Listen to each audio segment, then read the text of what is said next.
इस मझधार में छोड़ कर गए हो मुझे। कैसे संभालूंगी मैं इतनी सारी जिम्मेदारियां?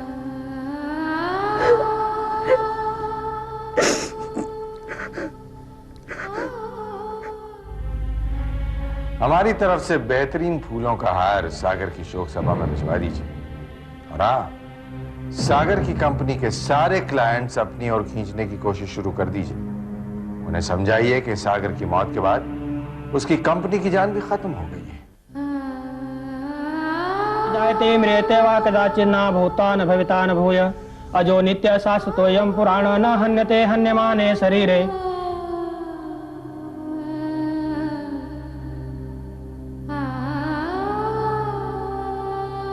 क्या सेलिब्रेट करना चाहते हैं आप भैया? अपनी खोखली जीत या मेरी हार? मनीषा, बोलिए ना, क्या सेलिब्रेट करना चाहते हैं आप? मेरा खानदान में लगाई हुई आग या उसमें झुलसने में आपके अरमान? मनीषा, आप कैसे भाई हैं? आप मुझे कह रहे हैं सेलिब्रेट करने को, ये जानते हुए कि मैं सागर से कितना प्यार करती हूँ। मुझे माफ कर दो।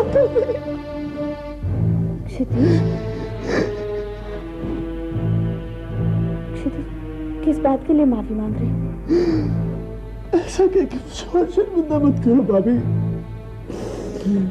इस घर में जो कुछ भी हो रहा है सब मेरी वजह से हो रहा है। नहीं, ऐसा नहीं। ऐसा नहीं है भाभी। भाभी मुझे क्या पता था, मेरी एक सिर्फ मेरी एक गलती भैया को हम सबसे इतना दूर ले जाएगी भाभी। तुम्हारा ये एहसास ही सारी बातों का हल है। लेकिन भाभी, मेरे इस एहसास से भैया तो वापस नहीं आ सकते ना। भाभी मुझे नहीं पता भाभी, मुझे सच में नहीं पता उस दिन मुझे क्या हो गया था। क्षितिज, तुम्हारे भैया को गुजरे 2 दिन हो गए। रिया क्यों नहीं आई? भाभी, मैं रिया के बारे में कोई भी बात नहीं करना चाहता। क्यों? क्योंकि भाभी, इस हादसे के जिम्मेदार वही है।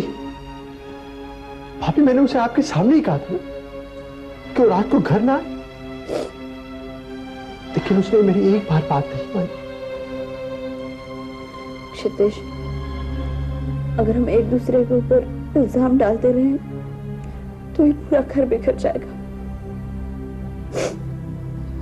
रिया इस घर की बहू है, उसे यही होना चाहिए। तुम अभी तैयार क्यों नहीं हुए?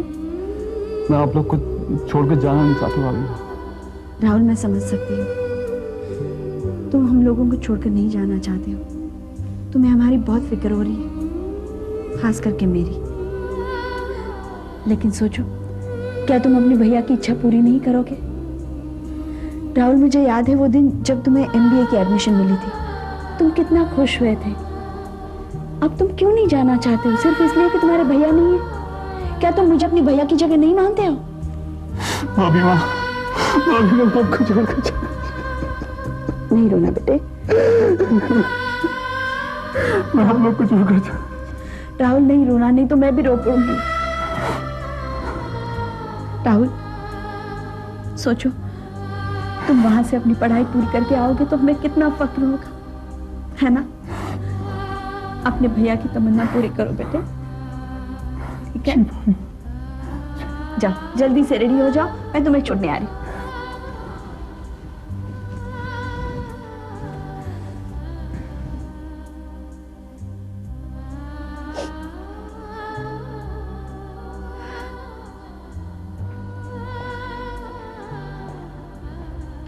रिया, ये क्या हाल बना रखा है तुमने? क्यों? मुझे क्या हुआ? मैं तो बिल्कुल ठीक हूँ। हाँ, ये तो तुम्हारा उतरा हुआ चेहरा और रोती हुई आंखें ही बता रही है कि तुम बिल्कुल ठीक हो। घर नहीं चलोगी? मैं अपने घर में ही तो हूँ। शादी के बाद हर लड़की का घर उसका ससुराल होता है, ना ही उसका मायका। शादी के पहले या बाद लड़की का घर वही होता है जहां उसकी इज्जत हो। जिस तरह पत्नी की इज्जत पति होता है, उसी तरह पति की भी इज्जत पत्नी होती है। ये बात आप क्षितिज को क्यों नहीं समझाती? रिया तभी उस घर में जाएगी जब क्षितिज खुद उसे लेने आएगा।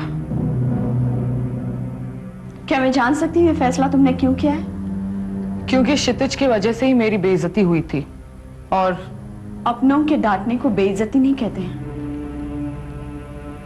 खैर, अगर यही तुम्हारा फैसला है तो फिर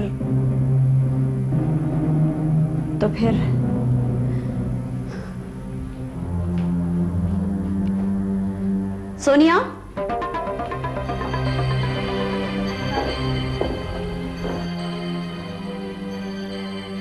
क्षितिज, रिया को उसका हक दो।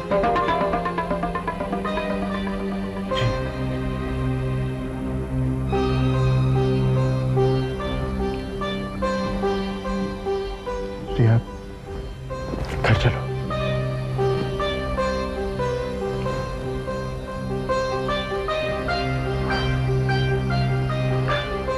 घर चलो रिया।